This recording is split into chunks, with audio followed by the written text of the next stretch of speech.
Good morning class. Hindi की इस video में आप सबका बहुत बहुत स्वागत है बच्चों आज की इस वीडियो में हम सब पढ़ेंगे पार्ट 9 चिड़िया की बच्ची कहानी के विषय में, जिसे लिखा है जैनेन्द्र कुमार ने। आइए हम लोग इस पाठ की शुरुआत करते हैं और देखते हैं कि किस प्रकार जो एक छोटी चिड़िया की बच्ची है और माधव दास है, उसके बीच क्या संवाद होता है, क्या बात होता है। माधव दास का जो स्वभाव था वो किस प्रकार चिड़िया की बच्ची से प्रभावित होता है और क्या घटनाएं घटती हैं उसके स्वभाव में, उसके जीवन में, माधव दास के। तो आइए हम लोग इस पाठ की शुरुआत करते हैं, देखते हैं कि चिड़िया की बच्ची क्या सीख देती है माधव दास को। तो पाठ की शुरुआत होती है। माधव दास ने अपनी संगमरमर की नई कोठी बनवाई है, उसके सामने बहुत सुहावना बगीचा भी लगवाया है। उनको कला से बहुत प्रेम है, धन की कमी नहीं है और कोई व्यसन छू नहीं गया है। व्यसन मतलब होता है बुरी आदत ना, जैसे सिगरेट पीना और सारी गलत आदत जो होती है उसको व्यसन बोलते हैं। ठीक है, व्यसन छू नहीं गया है का मतलब उन्हें कोई बुरी आदत नहीं थी। सुंदर अभिरुचि के आदमी थे, अभिरुचि सुंदर अच्छे व्यवहार के वो आदमी थे। फूल पौधे, रकाबियों और हौजों में लगे फव्वारे में उछलता हुआ पानी उन्हें बहुत ही अच्छा लगता था। ठीक है, समय भी उनके पास काफ़ी है। शाम को जब गर्मी ढल जाती है और आसमान कई रंग का हो जाता है, तब कोठी के बाहर चबूतरे पर सख्त डलवा कर मसनद के सहारे वह गलीचे पर बैठते हैं और प्रकृति की छटा निहारते हैं। छटा मतलब उसका जो प्रकृति का जो रूप होता है उसको वो क्या करते हैं, निहारते हैं, मतलब देखते हैं। शाम का समय होता है। उन्होंने अपनी जो कोठी बनवाई है बच्चों, संगमरमर की बनवाई है। संगमरमर मतलब बहुत ही पत्थर होता है। अपनी जो कोठी, अपना जो घर बनवाया है वो संगमरमर का बनवाया है और उसके सामने बहुत सुहावना बगीचा भी लगवाया है। ठीक है, उनको कला से बहुत प्रेम था। कला मतलब उनको संगीत, कला प्रेमी जिसको बोलते हैं, अनेक चीज़ों का उनको बहुत शौक था। धन की भी कमी नहीं होती है और उनके में कोई बुरी आदत भी नहीं होती उनके अंदर। सुंदर अभिरुचि के वो आदमी थे। फूल पौधे, हौजों के फव्वारे, उछलता हुआ पानी उन्हें बहुत अच्छा लगता था क्योंकि उनके पास बगीचा था। तो फव्वारे वारे उनके बगीचे में लगे हुए थे, फूल पौधे लगे हुए थे। समय भी उनके पास काफ़ी है। शाम को जब गर्मी ढल जाती है, दिन जब सूर्य भगवान चले जाते हैं, गर्मी थोड़ी ढलती है तो आसमान कई रंग का हो जाता है। तब कोठी के बाहर चबूतरे पर, जो चबूतरा बना होता है वहीं पे वो अपना गलीचा बिछाते हैं और प्रकृति की छटा बैठकर निहारते हैं, प्रकृति को देखते हैं कि बाहर का मौसम कितना सुहावना लग रहा है। इनमें मानो उनका मन को तृप्ति मिलती है। तृप्ति मतलब संतुष्टि ना, पूर्ण हो जाना, एकदम अच्छे से तृप्त हो जाना। मित्र हुए तो उनसे विनोद चर्चा करते हैं। विनोद चर्चा मतलब होता है मनोरंजन। मनोरंजन मतलब, विनोद मतलब क्या होता है, मनोरंजन। चर्चा मतलब होता है बातचीत करना। तो मनोरंजन की बातचीत करते थे अपने दोस्तों से। नहीं तो पास रखे हुए फर्शी हुक्के की सटक को मुंह में लिए ख्याल ही ख्याल में संध्या को स्वप्न की भांति गुजार देते थे। जो शाम थी वो स्वप्न की भांति गुजार देते थे। फर्श पर हुक्का रखा हुआ था, उसकी सटक वो लेते थे। आज कुछ कुछ बादल थे, घटा गहरी नहीं थी। धूप पर प्रकाश उनमें से छन छन कर आ रहा था। माधव दास मसनद के सहारे बैठे थे। उन्हें जिंदगी में क्या स्वाद नहीं मिला है, पर जी भर कुछ खाली सा रहता है। जो उनका जो जी था वो कुछ खाली सा था। ठीक है, वो जिंदगी का स्वाद नहीं मिला था, वो बैठे थे और ऐसे ही वो प्रकृति का आनंद लेते हैं। ठीक है, तो वो प्रकृति का आनंद लेते थे। धूप के प्रकाश छन छन कर रहा था, लेकिन उनको ज़िंदगी में उनको स्वाद नहीं मिला था, कुछ उनको खाली खाली सा महसूस हो रहा था। ठीक, उस दिन संध्या समय उनके देखते देखते सामने की गुलाब की डाली पर एक चिड़िया आन बैठी। आन बैठी मतलब आ गई। ठीक है, उसकी गर्दन लाल थी और गुलाबी होते होते किनारों पर जरा जरा नीली पड़ गई थी। पंख ऊपर से चमकदार स्याह थे। उसका नन्हा सा सिर तो बहुत प्यारा लगता था और शरीर पर चित्र विचित्र चित्रकारी थी। चिड़िया को मानो माधव दास की सत्ता का कुछ पता नहीं था। तनिक देर में आराम भी उसे नहीं चाहिए था। कभी पर हिलाती थी, कभी फुदकती थी। वह खूब खुश मालूम होती थी। अपनी नन्ही सी चोंच से प्यारी प्यारी आवाज़ निकाल रही थी। ठीक है, तो संध्या को देखते देखते एक चिड़िया बैठती है, बहुत सुंदर होती है, उसकी गर्दन नीली होती है और गुलाबी जरा जरा नीली पड़ गई थी, पंख ऊपर से चमकदार थे, श्यामल, कुल मिला के वो बहुत खूबसूरत लग रही थी चिड़िया। ठीक है, मानो तरीक देर का आराम भी उसे नहीं चाहिए था। माधवदास, चिड़िया को मानो माधवदास की सत्ता का कुछ पता नहीं था, उसकी क्या सत्ता है, वो कितना अमीर है, उनके पास क्या है, चिड़िया को कुछ नहीं पता था। ऐसा कवि बोल रहे हैं, जो लेखक है वो बोल रहे हैं। मानो तनिक देर का आराम भी उसे नहीं चाहिए था, कभी पर हिलाती थी, कभी फुदकती थी, वह खूब खुश मालूम होती थी, अपनी नन्ही सी चोंच से प्यारी प्यारी आवाज़ निकालती थी। माधवदास को वह चिड़िया बड़ी मनमानी लगी, उसकी स्वच्छंदता बड़ी प्यारी जान पड़ती थी। कुछ देर तक वह उस चिड़िया का इस डाल से उस डाल थिरकना देखते रहे। इस समय वह अपना बहुत कुछ भूल गए थे। उन्होंने उस चिड़िया से कहा, आओ, तुम बड़ी अच्छी आई, यह बगीचा तुम लोगों के बिना सूना लगता है। सुनो चिड़िया, तुम खुशी से यह समझो कि यह बगीचा मैंने तुम्हारे लिए ही बनवाया है, तुम बेख खटके यहाँ आया करो। चिड़िया पहले तो असावधान रही, मतलब अब कोई से निमंत्रण दे रहा है, वो असावधान हो गई, थोड़ा सा चेत गई।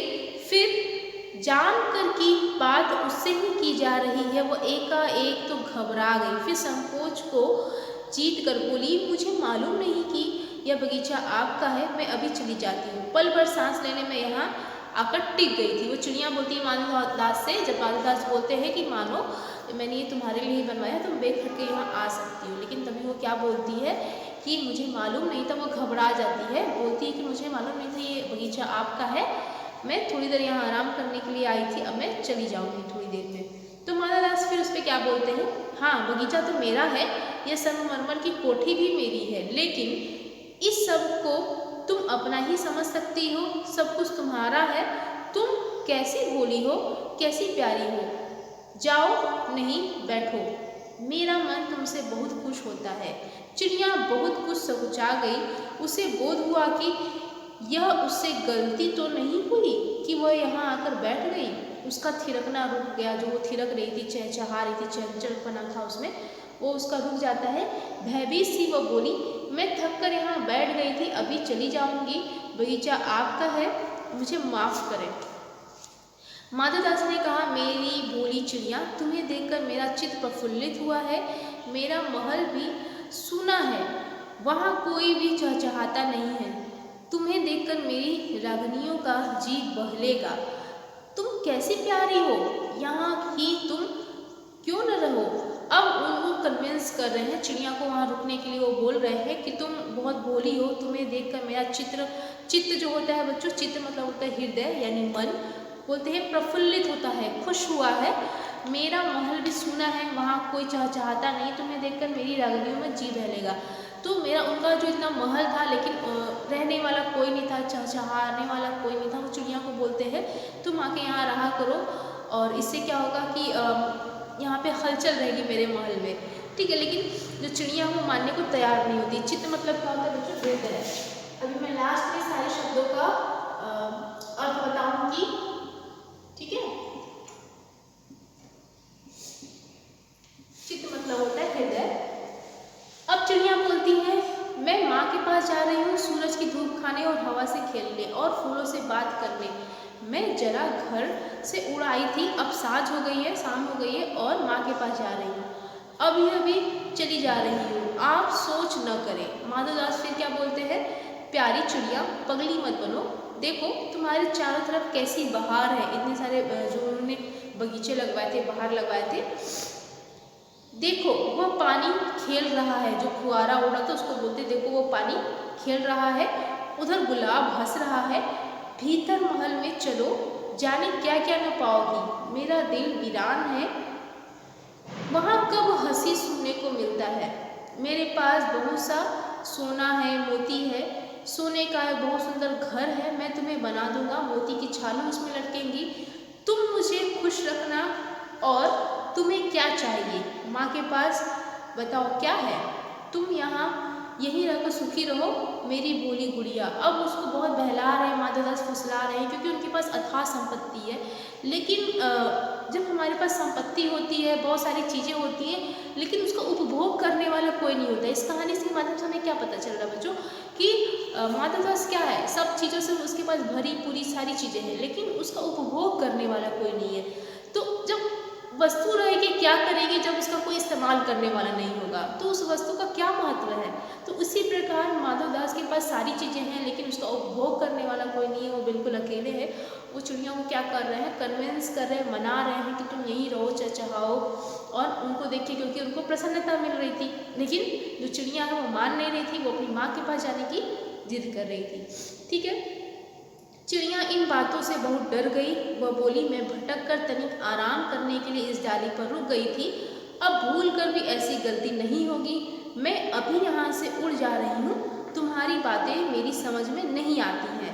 मेरी माँ के घोंसले के बाहर बहुत तेरी सुनहरी धूप बिखरती है, मुझे और क्या करना है। 2 दाने माँ ला देती है, और जब मैं पर खोलने बाहर जाती हूँ तो माँ मेरी बाट देखती रहती है। बाट मतलब क्या होता है, रास्ता।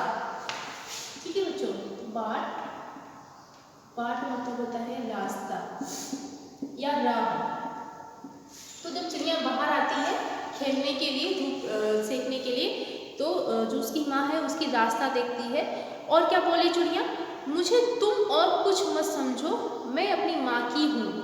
अब वो माँ के पास जाने की जिद कर रही है, उसे असंकोच महसूस हो रहा है कि इतना ज़्यादा रोक रहा है माधवदास। अब माधवदास बोलते हैं, भोली चिड़िया तुम कहाँ रहती हो, तुम मुझे नहीं जानती हो। चिड़िया क्या बोलती है, मैं माँ को जानती हूँ, भाई को जानती हूँ, सूरज को और उसकी धूप को जानती हूँ, घास पानी और फूल को जानती हूँ। महामान्य तुम कौन हो, मैं तुम्हें नहीं जानती। अब चिड़िया जहाँ जहाँ जिनके संपर्क में रहती है, जाहिर सी बात है उन्हीं चीज़ों को जानेंगी। अब बोलती है कि मैं तुम्हें नहीं जानती माधवदास को लगता है कि मेरे पास अथाह संपत्ति है, तो मुझे सब लोग जानते होंगे। लेकिन क्या प्रकृति को कोई रोक पाया है, प्रकृति तो अपनी जैसे चीज़ों को ही सिर्फ जानेंगी। ठीक है, इसके बाद माधवदास फिर चिड़िया क्या बोलती है, माधवदास बोलते, तुम भोली चिड़िया, तुमने मुझे नहीं जाना, तब तुमने कुछ नहीं जाना।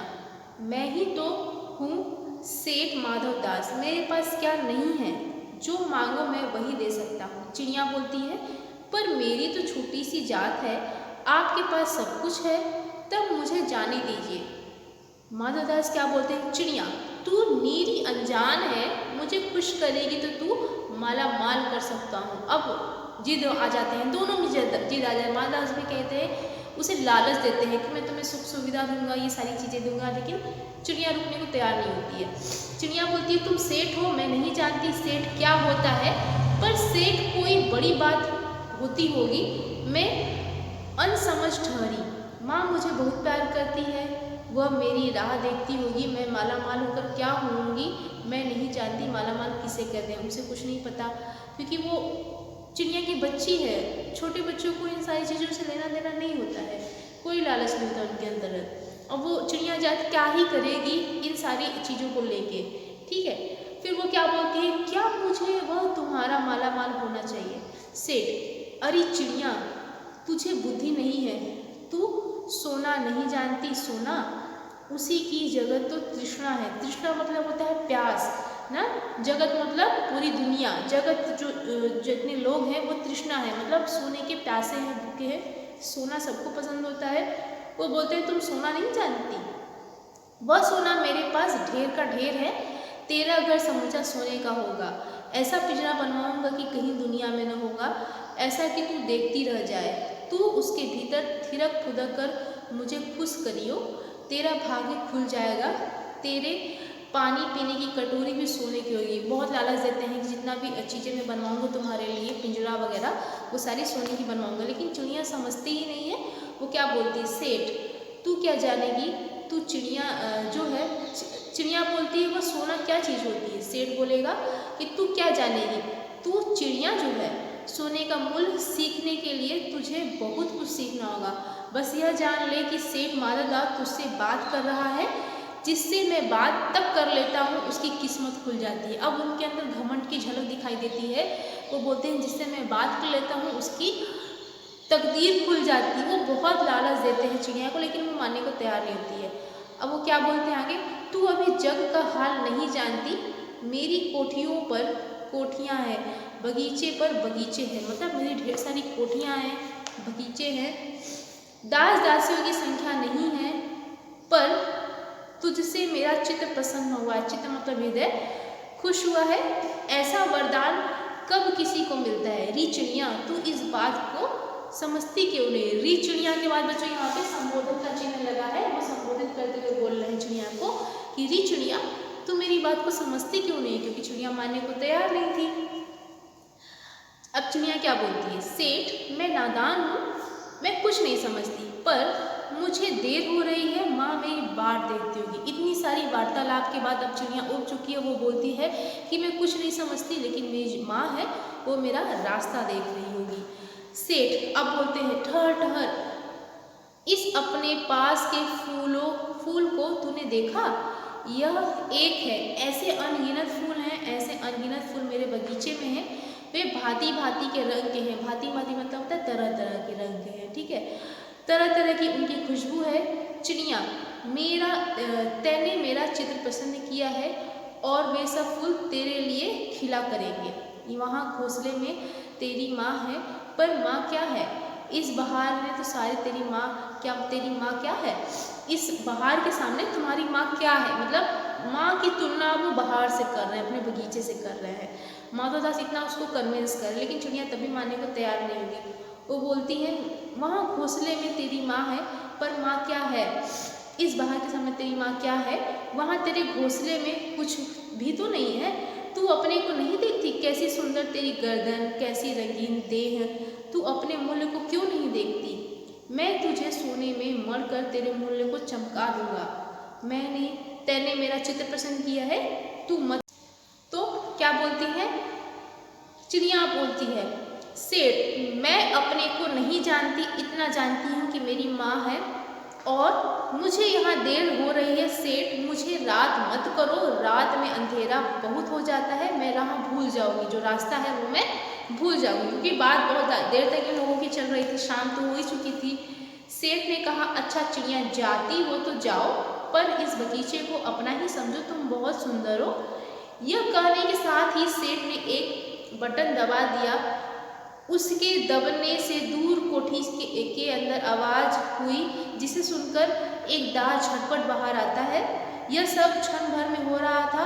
चिड़िया कुछ भी नहीं समझी। सेठ कहते रहे तुम अभी माँ के पास जाओ, माँ बाट देखती, आपकी राह देखती होगी तुम्हारी, पर कल आओगी ना, कल आना, परसों आना, रोज आना। अब ऐसा सेठ बोलते हैं शेर। यह कहते कहते दास को सेठ ने इशारा कर दिया और वो चिड़िया को पकड़ने के जतन में चला गया। चिड़िया को पकड़ने का बंदोबस्त, क्योंकि अभी उसको इतना कन्विंस कर रहे, मना रहे, लेकिन वो नहीं मान रही, तो अब वो दूसरा तरीका अपना रहे उसको रोकने का। सेठ कहते रहे सब तुम बड़ी सुंदर लगती हो, तुम्हारे भाई बहन हैं, कितने भाई बहन हैं। बोलते हैं चिड़िया को, बोलते कि तुम्हारे और कितने भाई बहन हैं, तुम बहुत सुंदर लगती हो, तो तुम्हारे भाई बहन भी सुंदर लगते होंगे, ऐसा उनका मानना था। चिड़िया बोलती है 2 बहन 1 भाई, पर मुझे देर हो रही है, हाँ हाँ जाना। अब उसको बहला फुसला रहे हैं कि अब तो उधर दास को बुला लें उसको पकड़ने के लिए, और इधर चिड़िया को उलझाएं अपनी बातों में कि उसको जाने न दें। अब उसको भाई बहनों के बारे में पूछ रहे हैं। बोलते हाँ हाँ जाना, अभी तो उजेला है, 2 बहन 1 भाई, और अच्छी बात है। पर चिड़िया के मन के भीतर जाने क्यों चैन नहीं था। वह चौकन्नी होकर चारों ओर देखती थी। उसने कहा सेठ मुझे देर हो रही है। सेठ ने कहा देर अभी कहाँ, अभी उजेला है मेरी प्यारी चिड़िया, तुम अपने घर का इतने हाल सुनाओ, भय मत करो। चिड़िया ने कहा सेठ मुझे डर लगता है, माँ मेरी दूर है, रात हो जाएगी तो राह नहीं सूझेगी, मुझे रास्ता नहीं दिखेगा।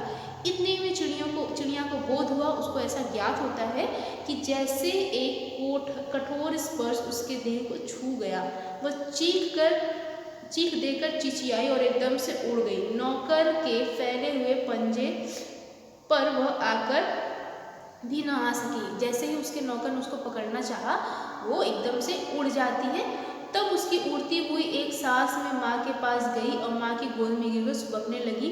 ओ माँ रोने लगी वो अपनी माँ की गोद में जाके। माँ ने बच्ची को छाती से चिपका कर पूछा, क्या है मेरी बच्ची क्या? पर बच्ची काँप काँप कर माँ की छाती से चिपक गई, बोली कुछ नहीं, बस सुबकती रही, ओ माँ। बड़ी देर तक उसे ढाढ़स बांधा। ढाढ़स मतलब दिलासा। ढाढ़स मतलब बच्चों होता है दिलासा या तसल्ली देती है उनकी माँ, ठीक है। बड़ी देर तक ढाढ़स बांधा और पलक नीच कर उसे छाती में चिपका कर सो गई, जैसे अब पलक न खोलेगी। वो इतना डरी हुई थी वो चिड़िया की बच्ची कि अपनी माँ के पास जाके एकदम से बैठ जाती है। तो इस कहानी से हमें ये देखने को मिलता है बच्चों, हमें किसी के बहकावे में नहीं आना चाहिए, क्योंकि चीज़ें वही होती हैं जो हमें सुरक्षा प्रदान करती हैं, ठीक है। हमें लुभावनी चीज़ों पे आकर्षित नहीं होना चाहिए, हमें हमेशा सोच समझदारी से काम लेना चाहिए। तो इस कहानी के माध्यम से जयंत कुमार ने ये बताना चाहा है कि अथाह संपत्ति होने के बाद भी हम चैन सुकून उन चीज़ों को प्रकृति को काबू में नहीं कर सकते, ठीक है। तो इसके साथ हमारी ये कहानी खत्म होती है। अब हम लोग अपने अगली वीडियो में इस पार्ट के प्रश्नोत्तर को करेंगे। तब तक के लिए बच्चों